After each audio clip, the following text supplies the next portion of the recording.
आज का उन्वान है माह रजब की बिदात। बिदात किसे कहते हैं? तो उम्दतुल कारी के अंदर जो शरह बुखारी की एक किताब है, फरमाते हैं बिदात क्या होती है, और ये समझ के इंशाल्लाह सारे लोग समझ जाएंगे बिदात क्या होती है। कहते हैं अल बिदातु फिल अस्ल, बिदात असल में वो होती है अहदासु अमरिन लम यकुन फी ज़मानि रसूलिल्लाह सल्लल्लाहु अलैहि वसल्लम, किसी ऐसे मामले को नया निकालना, किसी मामले को नया करना, किसी अमल को नया करना, नया निकालना, एहदास करना, नई चीज निकालना, जो चीज नबी करीम सल्लल्लाहु अलैहि वसल्लम के जमाने में नहीं थी।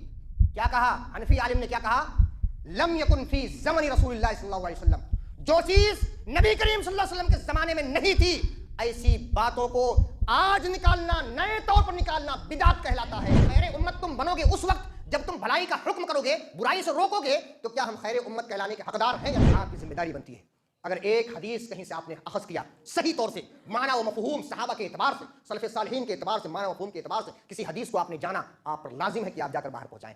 लेकिन हम में से बाज़ लोगों का हाल ये है, बुराई को देखकर बुराई न समझना, ये बहुत बड़ी खतरनाक। कहता हूं किसी को बुरा लगे तो लगता रहे, लेकिन इस मिंबर रसूल से क़ाल अल्लाह व क़ाल रसूल सल्लल्लाहु अलैहि वसल्लम की सदाएं बुलंद होती थी और इंशाअल्लाह होती रहेंगी। आज का उन्वान है माह रजब की बिदात। हम और आप जानते हैं कि कोई भी ऐसा महीना शायद न गुजरता हो जिसके अंदर अल्लाह की फरमानी और हम सब के रसूल जनाब मोहम्मद रसूलुल्लाह सल्लल्लाहु अलैहि वसल्लम की नाफरमानी ना होती हो। रजब का एक ऐसा महीना है जिसके अंदर अगर मैं आपके सामने थोड़ी सी और वजाहत के साथ बयान करूं और खुले आम बयान करूं, तो कुछ साल पहले रजब के हवाले से मुझे कहा गया था कि नहीं, रजब की बिदात के ताल्लुक से खुतबा ठीक नहीं रहेगा, इसलिए कि यहाँ पर ऐसा कोई मामला नहीं है, यहाँ पर बिदात राइज नहीं है। लेकिन उसके बाद कल की बात है, मेरे सामने ये भी बात आई कि दिन ब दिन रजब की बिदात बढ़ती जा रही हैं और नए नए तरीक़े ईजाद होते जा रहे हैं। जो चीज़ दीन के अंदर, शरीयत के अंदर, मुहम्मद रसूलुल्लाह सल्लल्लाहु अलैहि वसल्लम के फरमान के अंदर नहीं है, उस चीज़ को अच्छा, बेहतर और हसन समझकर उसको किया जाता है। इसीलिए मुनासिब समझा गया कि उसके कला कमा के लिए जिस तरह अल्लाह के रसूल सल्लल्लाहु अलैहि वसल्लम ने तकाजा किया है कि बिदात हो, मुनकर हो, गुनाह का मामला हो, जितने भी मुनकरात हों, उसके ताल्लुक से हम मुसलमानों का फरीज़ा, हम मुसलमानों पर फरीज़ा आयद होता है कि हम उसे अपने हाथ से रोकें। दूसरा स्टेज आता है कि उसे ज़ुबान से रोकें, और तीसरा और आखिरी और ईमान का कमज़ोर तरीन दर्जा आता है कि उसे दिल में बुरा जाने। अगर ये तीनों दर्जे हमारे पास कोई ना कोई मौजूद हैं तो इंशाअल्लाह तबारक व तआला हम पक्के और सच्चे मोमिन हैं। और तीनों में से अगर कोई नहीं है तो अपने ईमान की खैर मनाना, अपने ईमान का खैर मनाना चाहिए, अपने गिरेबान में झांकना चाहिए कि वाकई हम मोमिन हैं कि नहीं। जो अल्लाह उसके रसूल ने तकाजा किया है कि खैर उम्मत तुम बनोगे उस वक्त जब तुम भलाई का हुक्म करोगे, बुराई से रोकोगे, तो क्या हम खैर उम्मत कहलाने के हकदार हैं या नहीं है। रजब की बिदात के ताल्लुक से इंशाअल्लाह तबारक व तआला, चूँकि आज गालिबन 13 तारीख है रजब की, इसके बाद भी इंशाअल्लाह तबारक व तआला एक खुतबा और मुरतब किया जाएगा। लेकिन कुछ चीज़ें आप याद रखें कि बिदात को जानने से पहले, खासकर रजब की बिदात को जानने से पहले, हमें चाहिए कि चंद चीज़ों की वजाहत को जानना और सुनना ज़रूरी समझें। पहली चीज़, सबसे पहली चीज़ यह है कि हमारी कामयाबी दुनियावी एतबार से और आखिरत के एतबार से किस बेस पर और किस बुनियाद पर मुनहसिर है। क्या आप जानते हैं, हम मुसलमान हैं, आप मुसलमान हैं, हम कलमे तौहीद को पढ़ते हैं, कलमे शहादत को पढ़ते हैं, अल्लाह उसके रसूल की शहादत देते हैं, कुरान को पढ़ते हैं, नबी मुकर्रम सल्लल्लाहु अलैहि वसल्लम के फरमान को पढ़ते हैं। लेकिन क्या हम फिर जानते हैं इस बात को कि हमारी कामयाबी किन चीज़ों पर मुनहसिर है, किन चीज़ों पर डिपेंड है हमारी कामयाबी? वो याद रखिए, इसके ताल्लुक से अल्लाह खुद फरमाता है, अल्लाह खुद फरमाता है कि कामयाबी का इन्हिसार, कामयाबी मुनहसिर जो होती है, कामयाबी जिस चीज़ पर डिपेंड होती है और जिस चीज़ पर भरोसा किया जा सकता है कामयाबी के ताल्लुक से, वो दो चीज़ें हैं।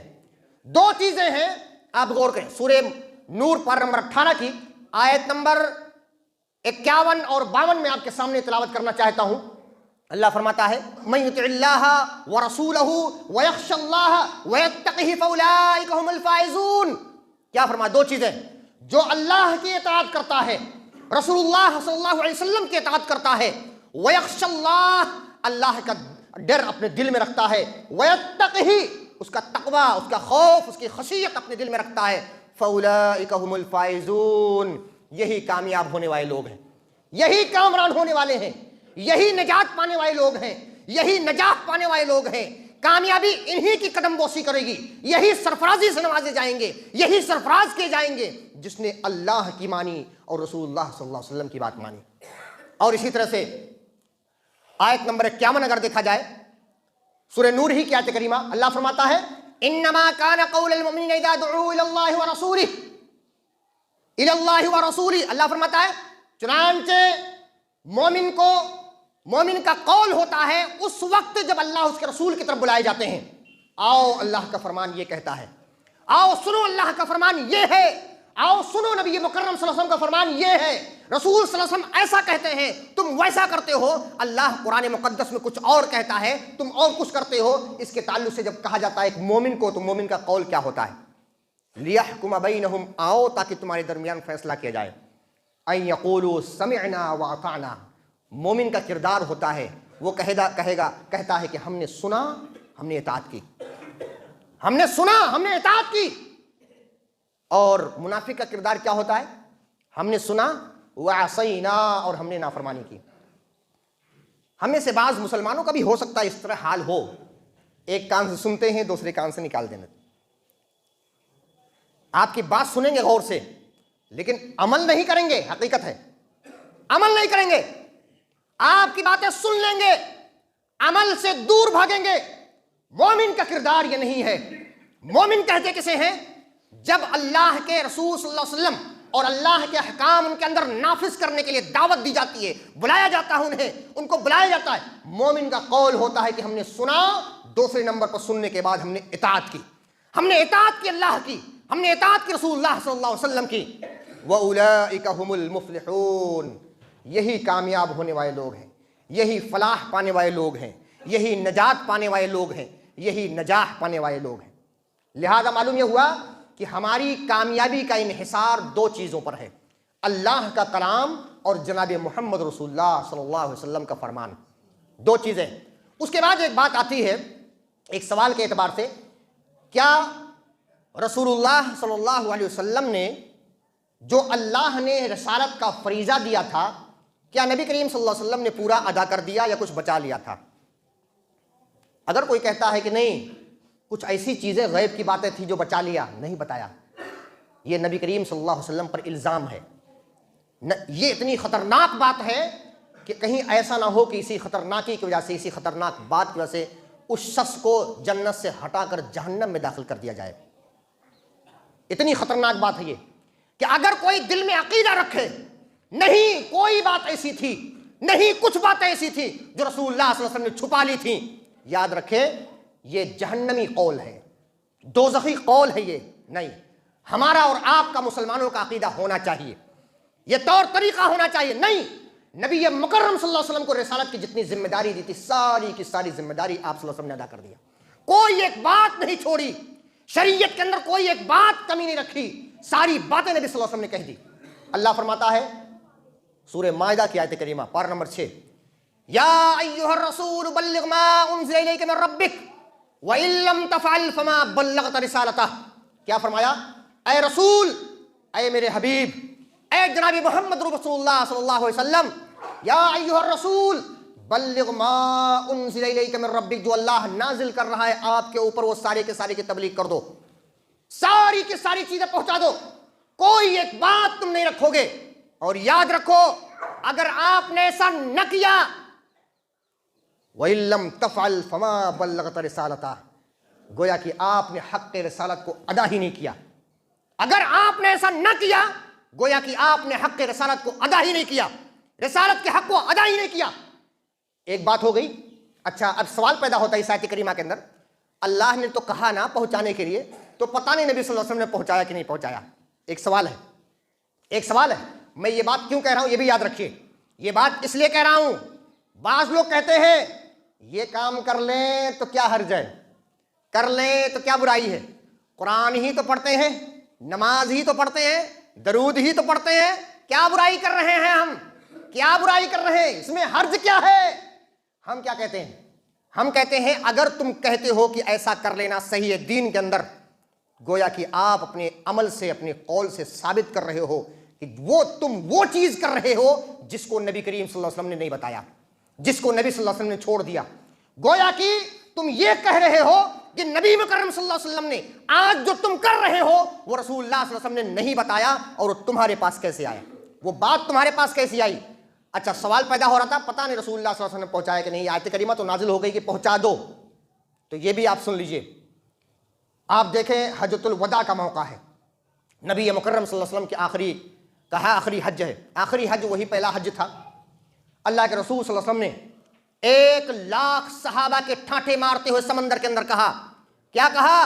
अला हल बल्लगतु, ऐ लोगों सुनो, क्या मैंने तुम्हें पहुंचा दिया सारी चीजें? क्या मैंने तबलीग कर दी? सारे सहाबा ने कहा, क्या कहा? कालू नाम, सब लोगों ने कहा हां पहुंचा दिया।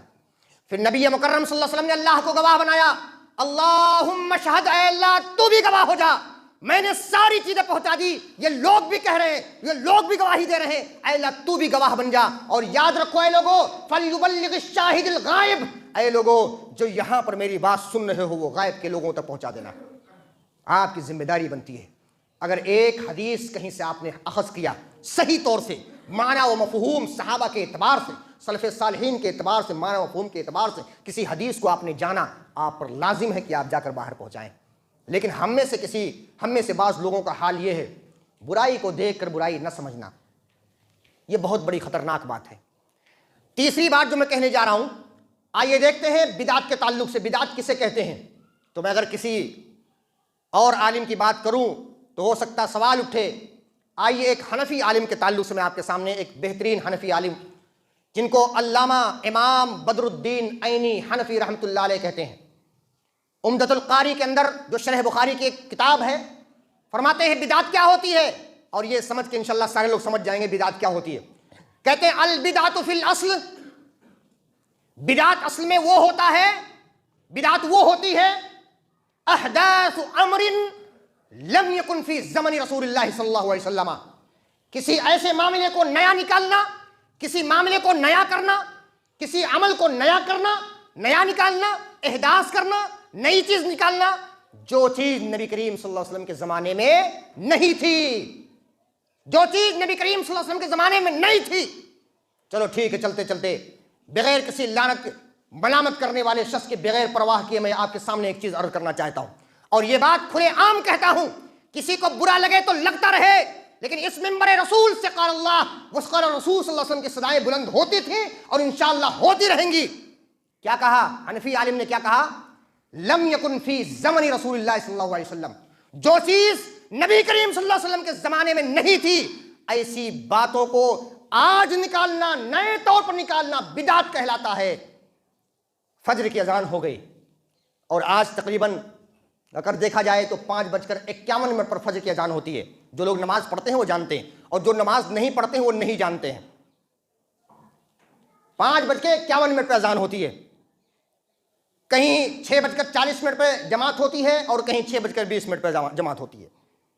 जमात से 20 मिनट पहले एक मर्तबा और अजान देना, एक मर्तबा और ऐलान करना, एक मर्तबा और उठाना लोगों को, एक मर्तबा और माइक से ऐलान करना, ये बिदात है।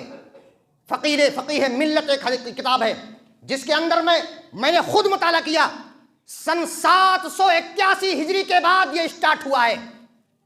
हर शख्स समझ सकता है नबी करीम सल्लल्लाहु अलैहि वसल्लम 781 साल, नबी करीम सल्लल्लाहु अलैहि वसल्लम के इंतकाल वफात के 770 साल के बाद ये मामला स्टार्ट हुआ है। हम कहते हैं नबी करीम सल्लल्लाहु अलैहि वसल्लम का इंतकाल, नबी सल्लल्लाहु अलैहि वसल्लम की वफात 11 हिजरी में होती है, और हज्जतुल विदा के अंदर अल्लाह फरमाता है दीन मैंने मुकम्मल कर दिया, अल यौमा अकमलतु लकुम दीनकुम, आज मैंने तुम्हारे दीन को कामिल कर दिया, मुकम्मल कर दिया। इसके अंदर कोई चीज इजाफा नहीं कर सकते, इसके अंदर कोई चीज कमी नहीं कर सकते। हम कहते हैं दीन 11 हिजरी में मुकम्मल हो चुका, 881 हिजरी के अंदर एक अमल ईजाद कर रहे हो। हम कहते हैं एक आम शख्स बता सकता है इसका जवाब, क्या ये चीज सुन्नत हो सकती है? नहीं हो सकती। क्या यह चीज शरीयत बन सकती है? नहीं बन सकती। क्या यह चीज नेक काम हो सकता है? नहीं हो सकता। यह चीज बिदात कहलाती है। और इसी चीज से हम मना करते हैं कि ऐ लोगों, आओ अल्लाह की तरफ, आओ रसूलुल्लाह सल्लल्लाहु अलैहि वसल्लम की तरफ। तो तुम्हारा कौल और हमारा कौल, बात हम में से बाज लोगों का कौल ही होता है, समिअना, तुम्हारी बात तो हम सुन लेंगे, वासैना, नाफरमानी करेंगे, मानेंगे नहीं, हम नाफरमानी करेंगे। इसी तरह से एक बात और चलिए देखते हैं, दीन को अकल की बुनियाद पर समझना। हमारी अकल जो कहती, हाँ हमारी अकल तो ऐसी कहती, हमारी राय तो ऐसी है, हमारा रुझान तो ऐसा है, हमारी अकल ये कहती है, हमारी राय ये कहती है, हमारी सोच ये कहती है, हम तो ऐसा समझते हैं, वैसा समझते हैं। याद रखिए, दीन के अंदर अकल का दखल नहीं है, दीन के अंदर राय का दखल नहीं है। जो अल्लाह ने कहा वो दीन, जो जनाब मोहम्मद मुस्तफ़ा सल्लल्लाहु अलैहि वसल्लम ने फरमाया वो दीन है, हमारी अकल कुछ नहीं।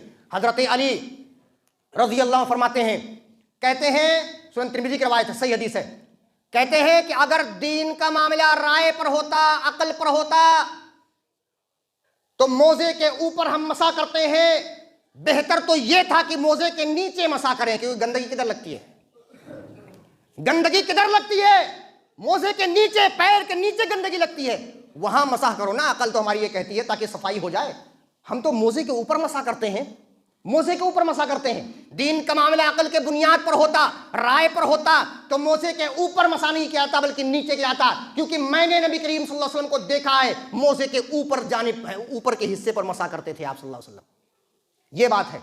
और एक बात और याद रखिए, इसी के अंदर जितने भी दीन के मामलात हैं उसमें दलील पर हमें अमल करना चाहिए। हमारा अमल जो भी है दीनी मामलात के अंदर, उसमें दलील होना लाजिम है, ज़रूरी है, वाजिब है, फ़र्ज़ है। अल्लाह क्या कहता है? अल्लाह फरमाता है, ऐ नबी सल्लल्लाहु अलैहि वसल्लम आप कहो, क्या कहो? कुल हाज़िही सबीली अदऊ इलल्लाह अला बसीरतिन अना व मन इत्तबानी। इस आयत पर गौर कीजिएगा, सूरह यूसुफ पारा नंबर 13 आयत नंबर 108 में क्या फरमाया? ऐ नबी सल्लल्लाहु अलैहि वसल्लम आप कह दीजिए, हाज़िही सबीली, ये मेरा रास्ता है, ये सिरात मुस्तकीम है, इहदिनस सिरातल मुस्तकीम, यही मेरा रास्ता है। अदऊ इलल्लाह, उसी पर, उसी रास्ते की तरफ तुम्हें बुला रहा हूं, अल्लाह ताला के रास्ते की तरफ, अल्लाह की तरफ बुलाता। कैसे बुलाता हूं? अला बसीरतिन, दलील के बुनियाद पर बुलाता हूं। और एक तर्जुमे मैंने देखा जो हनफी आलिम का तर्जुमा है, कहते हैं मैं वाज़ेह दलील पर कायम हूं, मैं वाज़ेह दलील पर हूं, मैं भी दलील पर हूं, अना वमन इत्तबानी, और मेरे मुत्तबईन भी दलील पर कायम है। याद रखें, अगर हमारे अमल की दलील नहीं मिलती, वो अमल मत कीजिए। नबी करीम सल्लल्लाहु अलैहि वसल्लम फरमाया, कोई भी ऐसी बात बगैर दलील के मैं नहीं कहता, कोई बात बगैर दलील के नहीं कहता। और अल्लाह ने फरमाया, ऐ रसूल सल्लल्लाहु अलैहि वसल्लम, अगर बगैर दलील के अगर आप कुछ बात कर दें, सूरह अल-हक़्क़ा पढ़िए पारा नंबर 29, बगैर दलील के आप अगर बात कर दें तो अल्लाह तबारक व तआला आपके दाहिने हाथ को पकड़ लेगा। वलौ तक़व्वल अलैना बअदल अक़ावील लअख़ज़ना मिन्हु बिल यमीन, हम आपके दाहिने हाथ को पकड़ लेंगे और फिर उसके बाद आपके शहरक को काट देंगे। इतना खतरनाक मसला है कि रसूल भी बगैर दलील के बात नहीं कर सकते। और वो आयत करीमा बारहा पड़ जाती, इन हुआ इल्ला वहयुन यूहा, रसूल अपनी जानिब से कोई बात नहीं कहते, बात वही कहते हैं जो अल्लाह तबारक व तआला का हुक्म होता है। एक मिसाल समझ लेते हैं। लोग कहते हैं ना, ये बात आप बारहा सुनते होंगे, क्या क्या हर्ज है कर लेते हैं, क्या बुराई ही कर रहे हैं, कुरानी तो पढ़ते हैं, नमाजी तो पढ़ते हैं, दरूदी तो पढ़ते हैं। हम कहते हैं आइए इस एक मिसाल देखते हैं। हजरत अब्दुल्ला बिन मसूद रज़ियल्लाहु फरमाते, गौर कीजिएगा मिसाल के अंदर, अब्दुल्ला बिन मसूद फरमाते हैं कि नबी करीम सल्लल्लाहु अलैहि वसल्लम ने फरमाया, मन क़रअ हरफ़न मिन किताबिल्लाहि फलहू बिही हसना वल हसनतु बिअशरि अमसालिहा ला अक़ूलु अलिफ लाम मीम हरफुन वलाकिन अलिफुन हरफुन लामुन हरफुन मीमुन हरफुन। ये पूरी हदीस मैंने आपके सामने जो लिखी गई थी उसको जिक्र कर दिया। नबी सल्लल्लाहु अलैहि वसल्लम ने फरमाया, अगर किसी ने किताबुल्लाह का एक हर्फ पढ़ा तो उसे एक नेकी मिलती है, वल हसनतु बिअशरि अमसालिहा, और उस एक नेकी को बढ़ाकर अल्लाह तबारक व तआला 10 नेकी करता है। यानी शॉर्ट करके बताएं तो एक हरफ पर 10 नेकी मिलती है। मैं नहीं कहता कि अलिफ लाम मीम एक हरफ है, बल्कि अलिफ एक हरफ, लाम एक हरफ, मीम एक हरफ। यानी अगर कोई शख्स किताबुल्लाह की आयत करीमा में अलिफ लाम मीम पढ़ता है, उसे 30 नेकियां मिलेंगी, 3 नेकियां, और उसको बढ़ाकर अल्लाह 30 नेकियां करेगा। अब अगर हम और आप ये सोचें, गौर कीजिएगा, राय और अकल के को दखल देंगे तो क्या होगा? कुरान 1 हरफ पढ़ने से 10 नेकी मिलती है। अल्लाह के करीब हम कब होते हैं? सजदे की हालत में। चलो एक काम करेंगे, अल्लाह के करीब हम सजदे की हालत में होते हैं। चलो आज से हम एक काम करेंगे, जब अल्लाह के करीब होंगे तो अल्लाह ताला के अहकाम को, अल्लाह के कलाम को हम पढ़ेंगे तो अल्लाह ज़्यादा सवाब देगा। अकल हमारी कहती हाँ बेहतरीन बात कहा आपने, बहुत बेहतरीन बात कही आपने, वाकई सही है ये, एक आदमी कह सकता है ऐसा। लेकिन हमारी अकल बुनियाद नहीं बन सकती, हमारी अकल दलील नहीं बन सकती। नबी मुकर्रम सल्लल्लाहु अलैहि वसल्लम ने फरमाया, अला इन्नी नुहीतु अन अक़रा अल कुरान साजिदन औ राकिअन औ साजिदन। ऐ लोगों सुन लो, अल्लाह ताला ने हमें मना किया है, नुहीतु मैं मना किया गया हूं कि मैं सजदे की हालत में या रुकू की हालत में कुरान पढ़ूं। नबी सल्लल्लाहु अलैहि वसल्लम ने मना किया है। तुम्हारी अकल कितनी खूबसूरत हो जाए, नबी मुकर्रम सल्लल्लाहु अलैहि वसल्लम ने मना कर दिया है, रुक जाओ। वमा आताकुमुर रसूल फखुदू, जो रसूल दे उसे ले लो। रसूल जिस चीज से मना करे उसे। लोग कहते हैं हर्ज क्या है, पढ़ ले तो क्या हर्ज है? हम कहते हैं रसूल ने आपको दिया है तो लाओ पेश करो, रसूल ने आपको दिया तो पेश करो, रसूल ने नहीं दिया तो मत करो। रसूल ने अगर दिया है तो ले लो, और हमें भी बताओ, हम भी नेकियों की ख्वाहिश रखते हैं, हम भी नेकियां करेंगे। आज बताओ, कल का सूरज देर में निकलेगा, हम आज ही इंशाअल्लाह तबारक व तआला उस पर अमल करना शुरू करेंगे, अमल भी करेंगे, लोगों को अमल करने के लिए उभारेंगे भी। तो कहने की बात ये हुई, रसूलुल्लाह सल्लल्लाहु अलैहि वसल्लम के इस दीन के अंदर, इस शरीयत के अंदर, अल्लाह के भेजे हुए इस दीन और शरीयत के अंदर अकल को दखल नहीं देना है। आखिरी चीज़ मैं आपके सामने जिक्र करता हूँ, इसके अंदर रजब के अंदर खुसूसी तौर से रोज़ा रखना, रजब के अंदर खुसूसी तौर से रोज़ा रखना। बाज़ लोग खुसूसी तौर से रोज़ा रखते हैं रजब के अंदर, और उसका नाम भी रखते हैं, नाम भी अलग अलग है। आइए देखते हैं कुछ नाम के ताल्लुक से मैं आपके सामने बताता हूँ। एक रोज़ा है रोज़े मेराज, नाम बड़ा खुशनुमा है, नाम बहुत बेहतरीन है कि इंसान सुनकर फ़ौरन अमल करेगा। नहीं, हम मुसलमान हैं, हम वो काम करते हैं जो अल्लाह फरमाता है, जो रसूलुल्लाह सल्लल्लाहु अलैहि वसल्लम फरमाता है। दीन के अंदर वो काम करते हैं जो अल्लाह उसके रसूल फरमाते हैं। रोज़े मेराज, रोज़े हज़ारी, रोज़े लखी, रोज़े मरियम, इतनी बेहतरीन नाम रखकर लोग उस पर प्रेशर डालते हैं। रोज़ा रखते हैं लोग, बहुत सारे रखते हैं। ये तो हो गया रोज़े का नाम, लेकिन याद रखिए ये तो ख़ास रोज़े मना किए गए हैं। लेकिन जो आम रोज़े हैं, जैसे अय्याम बीज का रोज़ा, चाँद के एतबार से 13, 14 और 15 तारीख को अल्लाह के रसूल सल्लल्लाहु अलैहि वसल्लम रोज़ा रखते थे और कहते थे रोज़ा रखने के लिए। हर सोमवार और हर जुमरात को नबी सल्लल्लाहु अलैहि वसल्लम रोज़ा रखते थे, और रोज़ा आप सल्लल्लाहु अलैहि वसल्लम की सुन्नत है। सौमे दाऊदी के ताल्लुक से अल्लाह के रसूल सल्लल्लाहु अलैहि वसल्लम ने फरमाया है, सौमे दाऊदी क्या है? आज रोज़ा रखना, कल नहीं रखना, परसों रखना, चौथे दिन छोड़ देना। तो एक दिन रोज़ा रखना, एक दिन रोज़ा ना रखना, यह सौमे दाऊदी है।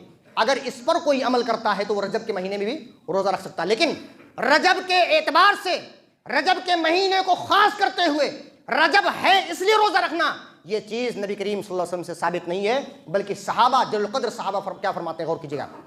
हज़रत अब्दुल्ला बिन अब्बास रज़ियल्लाहु अन्हु फरमाते हैं, कहते हैं वो हज़रत अब्दुल्ला बिन अब्बास रज़ियल्लाहु अन्हु रजब के रोज़ों से मना करते थे और कहते थे ताकि कोई ईद न मना ले, इसलिए रजब के रोज़े से मना करते थे।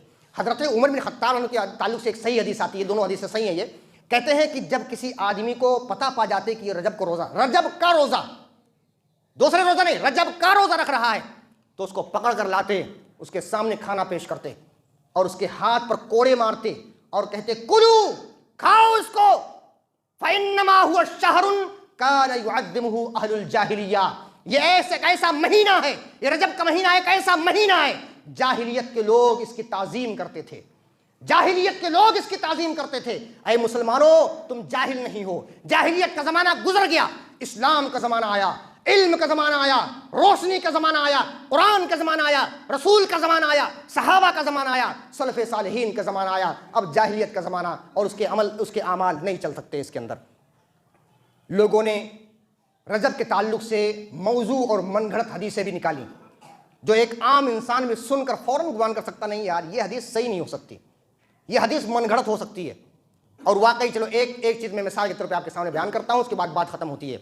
एक मनगढ़ंत और मौजू हदीस आपके सामने जिक्र करता हूँ, जो लोगों ने रजब के ताल्लुक से ईजाद किया है। क्या कहा? हदीस इस तरह है, हदीस मतलब मौजू और मनगढ़ंत हदीस है ये, गौर कीजिए, पहले मैंने जो है बता दिया। कहते हैं रजब का महीना एक अजीम महीना है। अल्लाह तबारक व तआला इसके अंदर नेकियों को डबल कर देता है। यानी एक जुमा पढ़ो 2 जुमा का सवाब, नेकियों को डबल कर देता है। गौर कीजिएगा, आखिरी चीज मैं आपके सामने बयान करता हूं। क्या कहा? पहला, रजब एक अजीम महीना है। इस रजब के महीने में अल्लाह तबारक व तआला नेकियों को डबल कर देता है, बढ़ा देता है अल्लाह तबारक व तआला। और जो रजब के महीने में एक रोजा रखेगा, अल्लाह ताला उसे साल भर रोजे का सवाब देगा।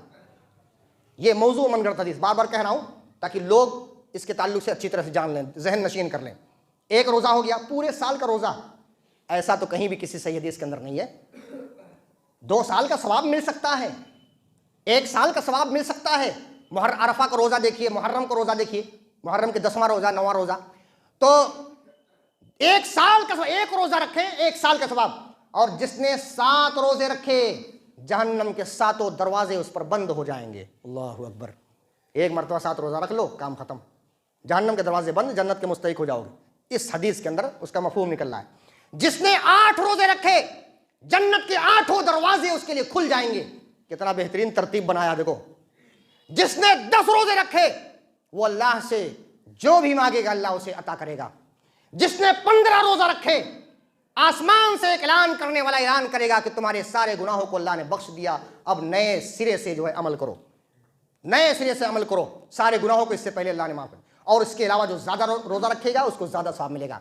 और एक खास बात इसमें अर्ज की गई, रजब के महीने में कश्ती में नूह अलैहिस्सलाम सवार हुए और रोजे की हालत में सवार हुए और अपने साथियों को रोजा रखने का हुक्म दिया।